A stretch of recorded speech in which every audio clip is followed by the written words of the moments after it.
Right now, as you're watching this video, eating snacks, scrolling your phone, doing absolutely nothing productive, a war is happening inside your body. Not a small skirmish.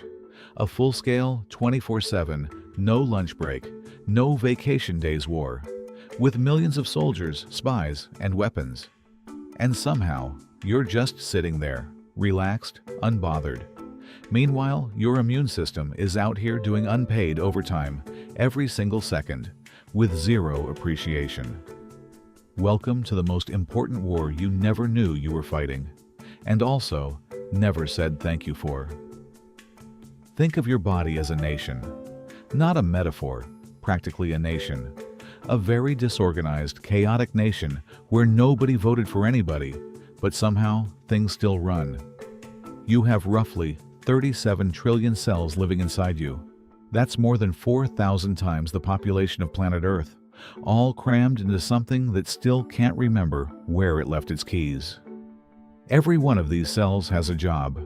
Some build things, some transport supplies, some do cleanup duty, and some, like your appendix, apparently just showed up and never left, and nobody's quite sure why they're still on payroll.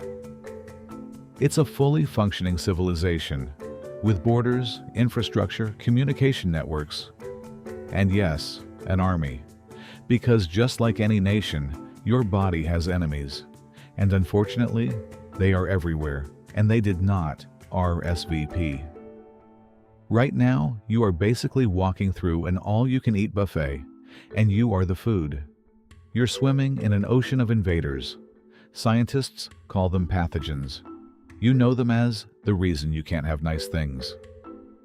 Bacteria, tiny single-celled organisms, some helpful roommates, some absolute nightmares.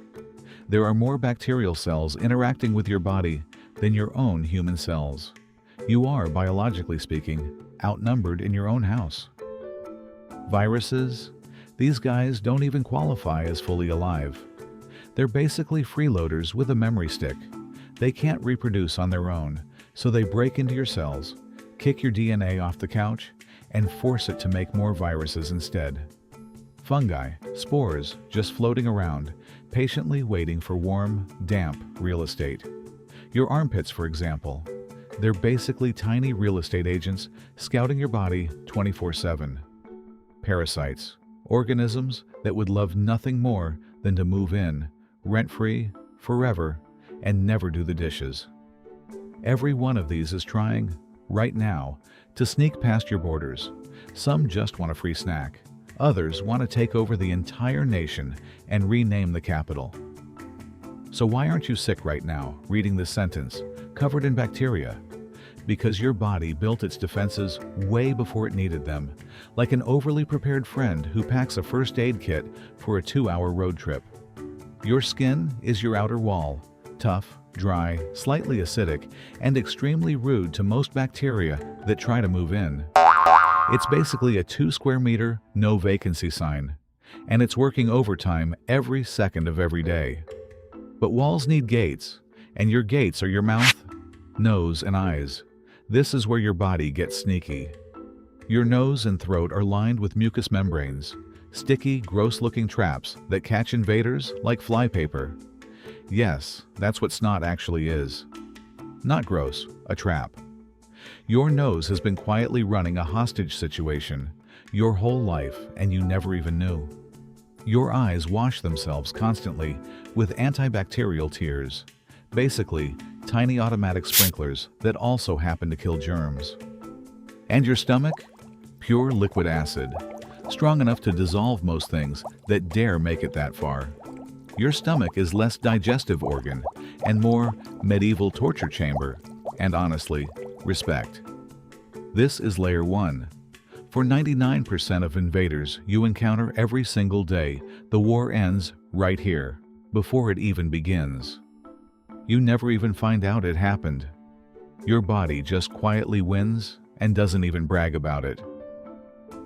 But walls break, and nothing breaks a wall faster than you, casually, aggressively opening a bag of chips with your bare hands. That tiny paper cut you didn't even feel? Congratulations. You just personally opened a hole in your nation's border wall. No permit, no warning, just chaos.